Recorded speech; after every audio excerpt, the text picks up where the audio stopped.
an auditor. An act or two, perhaps, if I see cause. Speak, Pyramus. Thisbe, stand forth. Oh, Thisbe, the flowers of Odious savor sweet. Odors. Oh, odors. Odor savor sweet. So doth thy breath, my dearest Thisbe dear.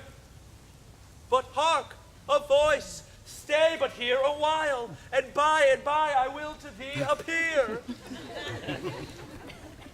A stranger, Pyramus, than air played here. Must I speak now? Aye, Mary, must you, for you must understand he goes but to see a noise he heard and is to come again. Oh, most radiant Pyramus, and most lily white of hue on red rose and triumphant briar, most frisky juvenile and equals lovely Jew, as true as horse that yet would never tire, I'll meet thee at Ninny's tomb. Ninna's tomb. Man, why you must not say that part yet. That part you answer to Pyramus. You speak your whole part at once, cues and all. Pyramus, enter. You is past, it is never tire. As true as horse that yet would never tire. If I were virgin, I Oh, monstrous! Oh, strange! We are haunted! Fly masters, help! I'll follow you and lead you about around, through bog, through bush, through brake, through briar. Sometimes a horse I'll be, sometimes a hound, a hog, a headless bear, sometime a fire, and grunt and roar and neigh and bark and bird, like horse, hound, hog, bear, fire, at every turn. Oh, why do they run away? This is the knavery of them to make me afeard. Oh, Bottom, thou art changed. What do I see on thee? What do you see? You see an ass's head of your own, do you? Bless thee, Bottom! Bless thee! Thou art translated. Ah, I see their knavery. This is to make an ass of me, to fright me if they could, but I will not stir from this place, no. I will walk up and down, and I will sing, so that they will hear I am not afraid. Oh, the cows will clock so black of hue, with orange tawny bill, the throstle with his note so true, and red with little quill. What angel wakes me from my flowering bed? Who feeds the sparrow and the lark, the plain song cuckoo gray, whose notes full many of man doth mark, he dare not answer nay. For in truth, who would send his wit to such a bird? Who would give a bird the lie, though he cry cuckoo, never so? Oh, I pray thee, get sing again. Mine ear is much enamored of thy note. So is mine eye enthralled to thy shape. And thy fair precious force doth move me on the first view to say, to swear, I love thee. Methinks, mistress, you should have little reason for that. But reason and love keep very little company together nowadays. Boys that pity some honest neighbor doth not make them friends. Nay, I can gleek upon occasion. Oh, thou art as wise as thou art beautiful. No, not so, no. If I had wit enough to escape these woods, I have enough to serve mine own turn. To these woods do not desire go. Thou shalt remain here whether thou wilt or no. I am a spirit of no common rate. The summer still doth tend upon my state, and I do love thee. Therefore, go with me.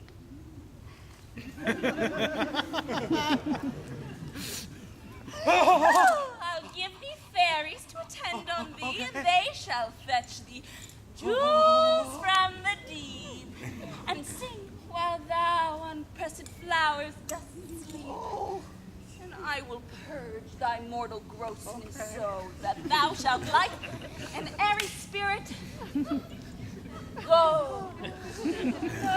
Go. Blossom, cobweb, moth, mustard seed. And I. Where shall we go? Kind and courteous to this gentleman. Hop in his walks and gamble in his eyes. With apricots and dewberries, purple grapes, green figs, and mulberries. The honey bags steal from the humble bees. And for night tapers, crack their waxen thighs, and light them at the fiery glowworm's eyes. To have my love to bed. Your eyes. And pluck the wings from painted butterflies. To fan the moonbeams from his sleeping eyes. Nod to him, elves, and do him courtesies. Hail, mortal. Hail. Hail. Hail. Oh, I do beseech your worship's mercy heartily. I beseech your worship's name. Cobweb. Oh, good Master Cobweb, I shall desire to make bold of your acquaintance. Oh, if I should cut my finger, I shall make bold with you. I beseech your name. Peas Blossom. Oh, good Master Peas Blossom, commend me to Mistress Squash, your mother, and to Master Peascod, your father. It's nice to make more of your acquaintance later, Master Peascod. No, I beseech your name, yeah. Mustard seed. Oh, good Master Mustard Seed, I know your patience well. That same cowardly, giant-like ox beef hath devoured many a gentleman of your house. Achoo! I promise you, your kindred hath made my eyes water ere now. I desire to make more of your acquaintance later, Master Mustard Seed. Come, wait upon him. Lead him to my bower. The moon, methinks, looks with a watery eye. And when she weeps, weeps every little flower, lamenting some enforced chastity. Tie up my lover's tongue, bring him silently.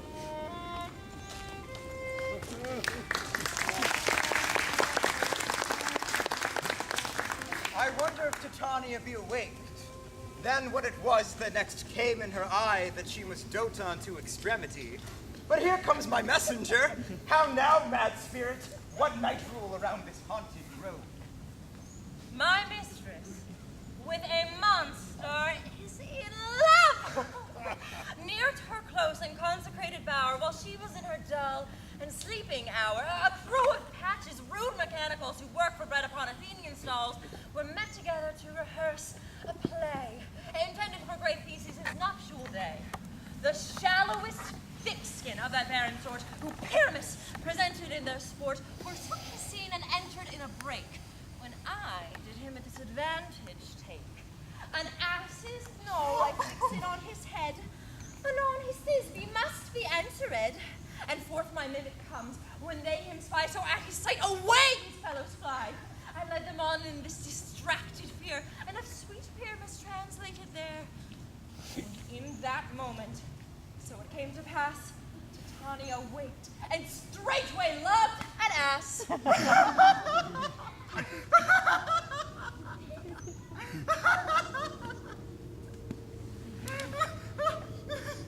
This falls out better than I could devise. Hast thou yet latched the Athenians' eyes with the love juice as I bid thee do? I took him sleeping, that is finished too, and the Athenian woman by his side, so when he waked, of force she must be I. Stand close. This is that same Athenian. This the woman, but not this the man. Oh, why rebuke you him that loves you so? Lay breath so bitter on your bitter foe. Now I but tried, but I should use thee worse, for thou, I fear, hast given me cause to curse. If thou hast slain Lysander in his sleep, being o'ershoes in blood, and kill me too, it cannot be that thou hast murdered him. So should a murderer look so dead, so grim. So should the murdered look, and so should I. pierced through the heart by your stern and cruelty.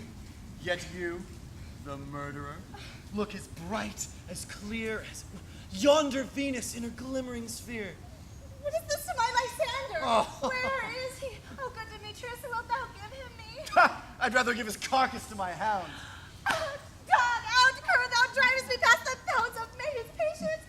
Hast thou slain him then? Henceforth be never numbered among men. Oh, once tell true, even for thy sake. Durst thou have looked upon him being awake, and hast thou killed him sleeping? Oh, brave touch, could not a worm, an adder do so much? An adder did it with doubler tongue than thine, thou serpent never adder stung. You spend your passion on a misprized mood. I am not guilty of Lysander's blood, nor is he dead, for aught that I can tell. I pray thee, then tell me that he is well. And if I could, what should I get, therefore? The privilege to see me no more, and from thy hated presence part I so. See me no more, whether he be dead or no. Hermia, fair Hermia. There is no following her in this fierce vein. Here, therefore, for a while I will remain. So sorrow's heaviness doth heavier grow, for death that bankrupt sleep doth sorrow owe, which now in some slight measure it will pay. If 4 is tender, here I make some stay. What hast thou done? Thou hast mistaken quite, and laid the love juice on some true love sight. By thy misprison must perforce ensue some true love turned, and not a false turn true. Then fate o'errules. For one man holding troth, a million fail, confounding oath on oath. About the woods go faster than the wind, and Helena of Athens look thou fine. All fancy sick she is, and pale of cheer, with sighs of love, that cost the fresh blood dear. By some illusion see thou bring her here. I'll charm his eyes against she do appear. I go, look how I go, swifter than the arrow of the Tartar's bow. Flower of this purple dye, hit with Cupid's archery, sink the apple of his eye, when his love he doth espy. Let her shine as gloriously as the Venus of the sky. If thou wakest when she be by, beg of her for remedy. Captain of our fairy band, Helena is here at hand, and the youth mistook by me, pleading for a lover's fee. Shall we therefrom pageancy? Lord, what fools these mortals be! Stand aside, the noise they make will cause Demetrius to wake. Then we'll two at once for one. Thou dost leave me sport alone, and these things do best please me that behold the prosperously.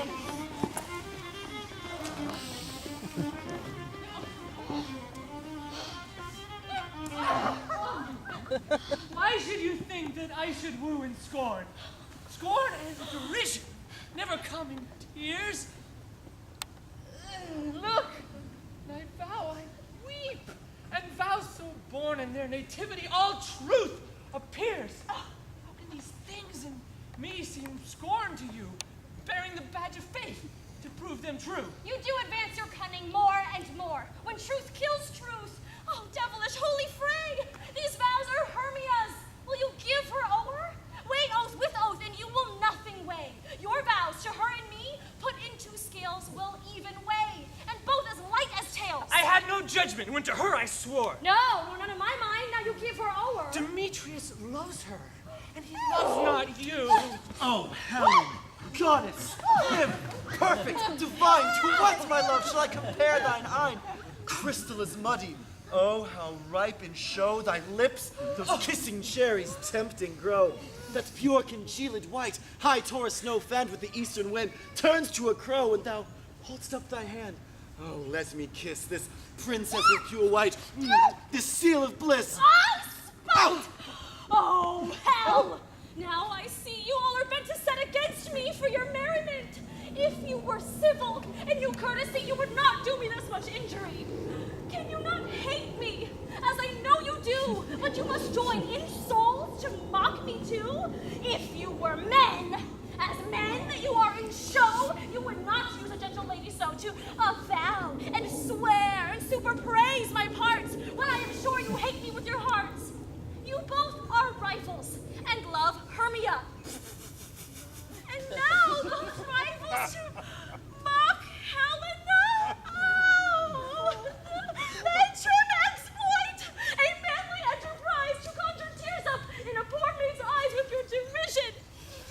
of noble sort would so offend a virgin, and extort a poor soul's patience, all to do you sport?